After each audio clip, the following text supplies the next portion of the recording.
Baik,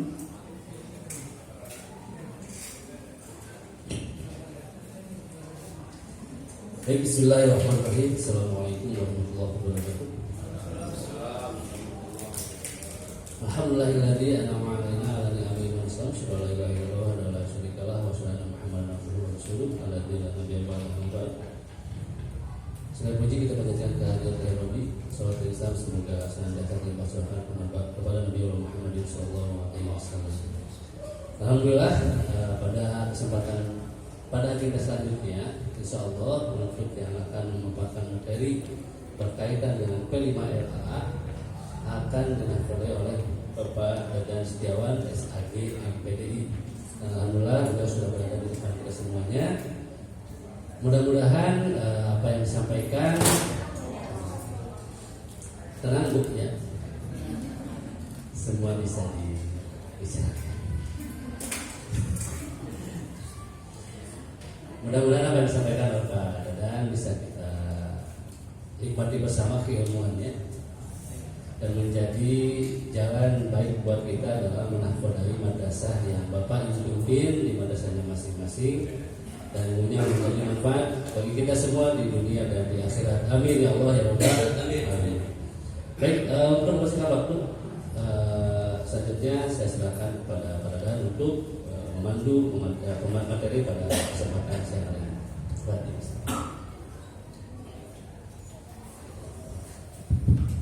Baik, terima kasih. Assalamualaikum warahmatullahi wabarakatuh.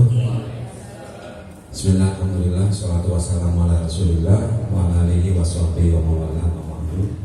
Yang saya hormati seluruh kepala madrasah sanawiyah di lingkungan KKN Bogor 7 atau Kecamatan Cibinong yang hadir, juga para wakil kurikulum, tak lupa Sohibul Bait, mungkin Bapak Yusuf Kamad MTS Sirajul Atfal.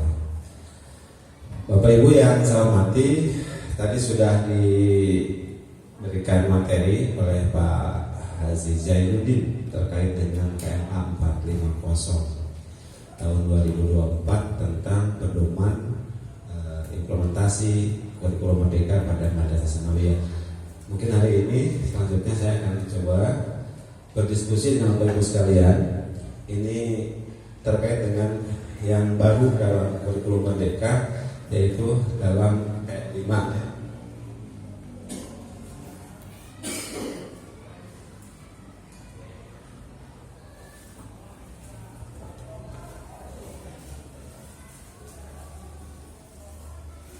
Itu kegiatan P5RA. Tapi ini tujuan yang kedua. Kalau tujuan yang pertama ini saya bisa bersilaturahim, bisa bersilaturahmi dengan Bapak Ibu sekalian. Ini jarang kumpul kita seperti hari ini. Saya dulu pernah kumpul di MTS Al-Hidayah seperti ini, pertemuan yang kedua. Mudah-mudahan dengan pertemuan hari ini selesai acara hari ini, Bapak Ibu kita semua tambah sehat dan panjang umur. Kalau urusan kurikulum merdeka biarkan berlalu begitu saja, ya kan? Jangan banyak dipikirkan Pak, kurikulum merdeka makan ngajar udah biasa kan gitu. Artinya apa sih yang berubah dalam kurikulum merdeka itu? Nah itu yang untuk kita pelajari.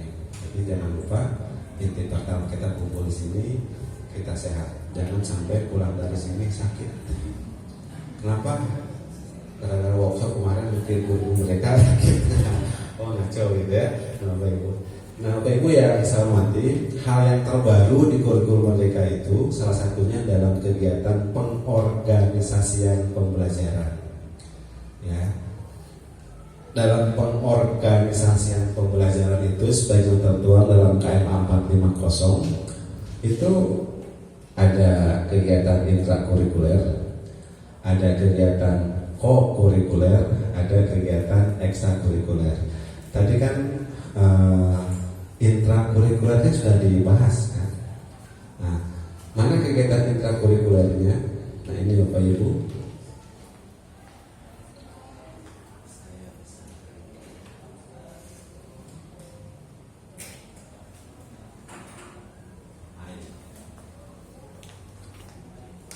Ini kegiatan intrakurikulernya. Jadi dalam kurikulum Merdeka itu mungkin hanya mencoba membuka memori kembali bagi sekalian, mengingatkan kembali bahwa dalam kurikulum Merdeka itu jadwal pelajaran disusun per tahun. Ya. Jam pelajaran ditetapkan per tahun, tidak per pekan. Ini patut kita pahami Bapak Ibu. Dengan asumsi 36, ini agak kurang geser, ini ke bawah semua. Nah, ini apa sih Pak? Ini ya. Dengan asumsi 36 pekan efektif per tahun. Nah, Bapak Ibu, ini Al-Quran hadis 72 JP, ya kan? Berarti per pekan berapa JP? 2. Al-Quran hadis, akidah, akhlak, fikih tetap di angka 2 JP per pekannya, intrakurikulernya, ya kan? Bahasa Arab 3 sama 3 JP. Ini kan berdampak dalam penyusunan jadwal. Pendidikan Pancasila 2 JP dialihkan 1 JP untuk P5. Jadi nanti guru mapel PKN disimpatikannya tetap ditulis 3 JP, kan gitu, ya kan? Di totalnya 108. Jadi yang diinput nanti simpatika yang total akhirnya ini. Bahasa Indonesia 6 JP, tapi dikurangi 1 JP menjadi 5. Jadi bahasa Indonesia itu 5 JP intrakurikulernya. Jadi nanti besok menyusun jadwal itu yang kelas 7 itu 5 JP bahasa Indonesia. 1 JP dialihkan untuk P5. Ya. Nah, matematika berkurang menjadi 4 JP. Ya kan? IPA menjadi 4 JP per pekan 36. IPS berkurang ya menjadi 3, tapi 1 JP dialihkan untuk P5. Bahasa Inggris 3 JP, asalnya berapa? 4, ya kan? Penjas asalnya 3, sekarang menjadi 2, dialihkan 1 JP. Ya. Informatika, nah ini kan ini yang baru kan? Informatika. Kalau dalam kurikulum 2013 masih opsional sekolah itu prakarya dan atau TIK. Tapi di kurikulum Merdeka TIK itu menjadi kurikulum masuk dalam struktur mapel wajib. Jadi kalau ada guru TIK yang sertifikasi, nah, ngajarnya supaya aman, jangan ngajar dulu kelas 7. Nah kalau kelas 7 itu sudah JP ya. Kalau kelas 8, kelas 9 masih berbasis siswa kan BKTIK, bimbingan komputer ya, bimbingan konseling teknik informatika. Jadi kalau ngajar kelas 7 mau nggak mau harus berubah menjadi JP. Ya, tapi boleh silahkan dipadukan yang ngajar kelas 7, kelas 8, kelas 9. Tapi tetap amannya dia rasionya ke guru saja, ke siswa, jumlah siswa saja kan, jadi aman. Nah ini seni budaya prakarya. Nah ini kan seni budaya dan prakarya. Ini 72 JP dialihkan 1 JP. Jadi Bapak Ibu yang dialihkan ada berapa mapel? Ada 6. 1 Pancasila, bahasa Indonesia, IPS, Penjas, informatika, seni. Jadi ada 6 mapel yang dialihkan. Total JP per mapelnya 36 dikali 6, maka nanti totalnya ada 216 JP. Jadi untuk P5 itu adalah 216 JP per tahun. Nanti kita akan fokus di sini Bapak Ibu, di P5, JP P5-nya ya.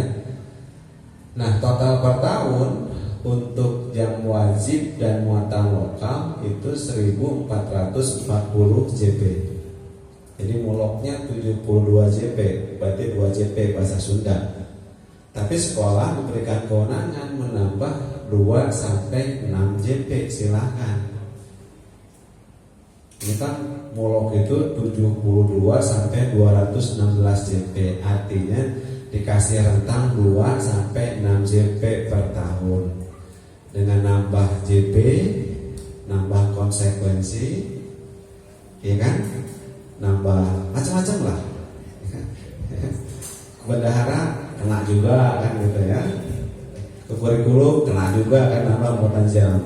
Makanya mangga di sekolah itu mau 2 JP saja muloknya atau mau ditambah maksimum sampai 6 JP, silakan sesuai dengan kondisi sekolah, ketersediaan sekolah, kan merdeka kan gitu. Ini kita fokus untuk kelas 7 Bapak Ibu ya, karena kelas 8, kelas 9 belum merdeka gitu. Dia merdeka kelas 7 kelas 7. Dia total jam wajibnya 1440 JP sampai kan sampai. Berarti per pekannya berapa JP? 40. Kelas 7 itu per pekannya 40 JP. Berarti kelas 7 itu ingat Bapak Ibu, intrakurikulernya 40 JP per pekan. Kelas 7 nih. Kalau kelas 8, kelas 9 berapa JP intrakurikulernya? Kurikulum 2013 46 JP kan? Oh kalau gitu kelas 7 bisa pulang duluan dong. Karena satu pekan hanya 40. Tapi ingat, kelas 7 itu punya kewajiban melaksanakan P5. Berapa JP per pekannya P5? 6 JP ya. P5 ini asalnya P3 Bapak Ibu. Apa P3? Partai Persatuan Pembangunan ya. Asalnya P3. Apa tuh P3? Profil Pelajar Pancasila. Nah, profil pelajar Pancasila itu nanti diintervensi oleh apa? Oleh intrakurikuler, oleh kokurikuler, diintervensi juga melalui kegiatan ekstrakurikuler. Bahkan yang keempat, diintervensi juga melalui budaya sekolah. Nah, kegiatan P3 dalam kokurikuler itu dinamakan P5, Proyek Penguatan Profil Pelajar Pancasila. Dari istilahnya saja kan proyek penguatan, Pak. Proyek penguatan profil pelajar Pancasila. Jadi profil pelajar Pancasila itu sudah masuk juga nanti dalam intrakurikuler. Dilaksanakan juga dalam kegiatan ekstrakurikuler. Tapi dikuatkan dalam kokurikuler melalui proyek. Namanya Proyek Penguatan Profil Pelajar Pancasila. Berapa JP? 6 JP per pekan, per tahun 216 JP. Oke. Nah, sekarang kita masuk ke P5-nya Bapak Ibu ya.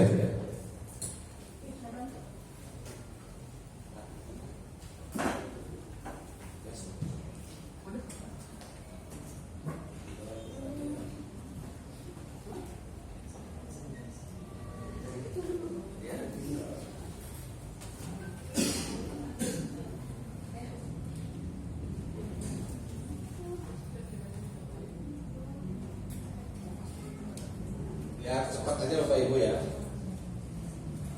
Jadi nggak usah detail, tapi langsung ke substansinya saja. Ya, ini.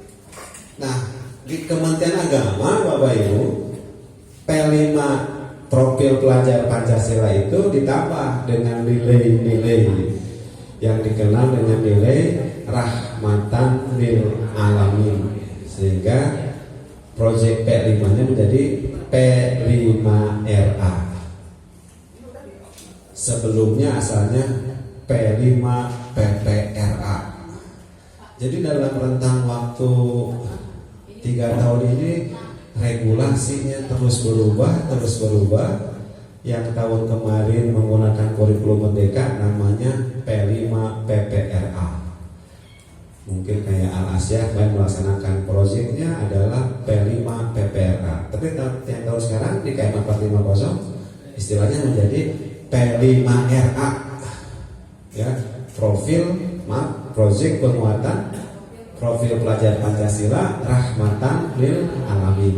Nah, jadi nanti ada nilai-nilai baik dari profil pelajar Pancasila dan dari rahmatan lil alamin. Nah, tadi mungkin sudah disinggung oleh Pak Haji Zai terkait dengan nilai rahmatan lil alaminnya dalam KM 450 itu dalam rangka menguatkan nilai-nilai moderasi beragama. Ya. Saya langsung saja Bapak Ibu ke nilai-nilainya saja. Saya langsung. Ini yang perlu dipahami Bapak Ibu terkait dengan P5 ini, masih banyak guru yang belum memahami P5 secara menyeluruh sehingga pelaksanaannya menjadi tidak optimal. Nah ini betul. Jadi Bapak Ibu dalam P5 ini nanti beda antara P5RA dengan PJBL. Apa PJBL Bapak Ibu? Project Based Learning, pembelajaran berbasis project. Kalau pembelajaran berbasis project itu orientasinya pada produk, Pak. Pada produk. Contoh, hampir sama dengan pembelajaran prakarya. Jadi jangan sampai P5 ini tertukar nanti dengan pembelajaran prakarya. Ya, contoh mungkin seperti ini. Kalau PJB atau prakarya, membuat karya seni dari sampah plastik. Kan orientasinya ke produk hasilnya kan gitu. Itu adalah prakarya, itu adalah PJBL. Tapi dalam P5 ini ada sasarannya apa? Sasarannya adalah nilai-nilai penguatan terhadap nilai-nilai P5. Ya. Apa? Penguatan terhadap nilai-nilai P5RA. Ini nanti ya. Ini. Oke. Terus juga Bapak Ibu, dalam P5 itu karena kegiatannya adalah kegiatan kokurikuler, harus dilaksanakan pada jam pelajaran.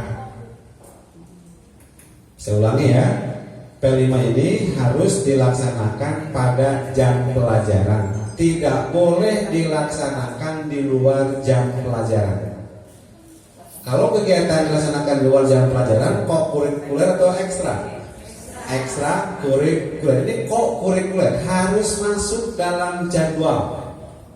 Ya, dalam jadwal. Harus masuk dalam jadwal pelajaran. Ya, harus masuk dalam jadwal pelajaran.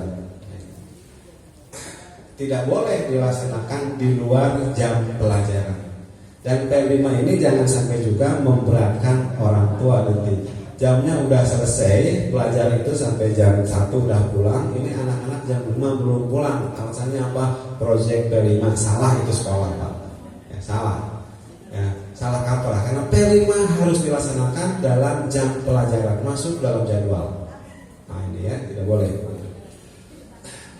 Nah ini P5 tidak hanya fokus pada hasil proyek, tapi jauh penting pada proses belajar dan pengembangan karakter peserta didik. Karakter apa?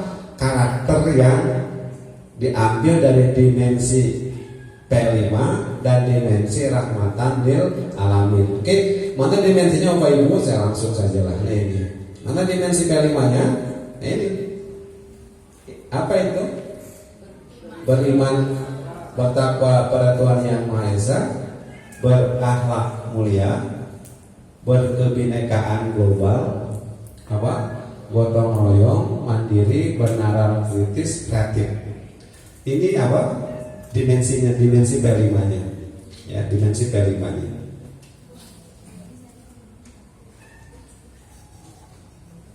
Mana dimensi rahmatan lil alaminnya, nilainya? Saya masih menggunakan yang nilainya 10 karena pedoman yang baru belum turun. Ya, tapi tidak akan jauh berbeda sebenarnya ya dengan yang ini.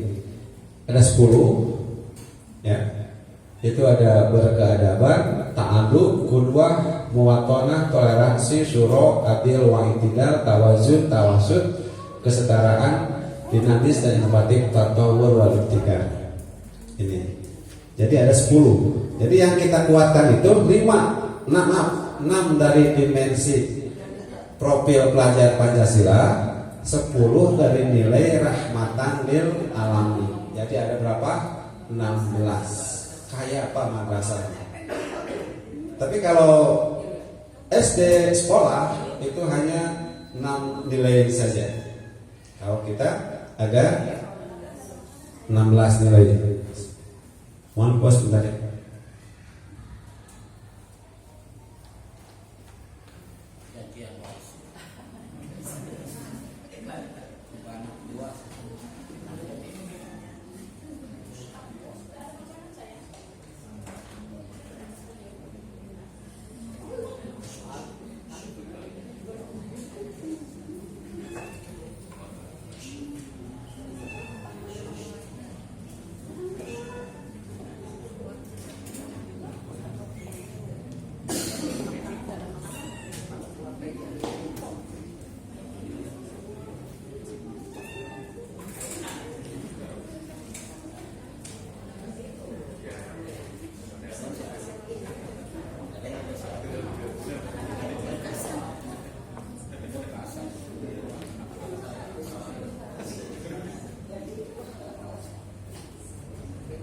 Ini Bapak Ibu, nanti ini 6 ya, ada 10 nilai.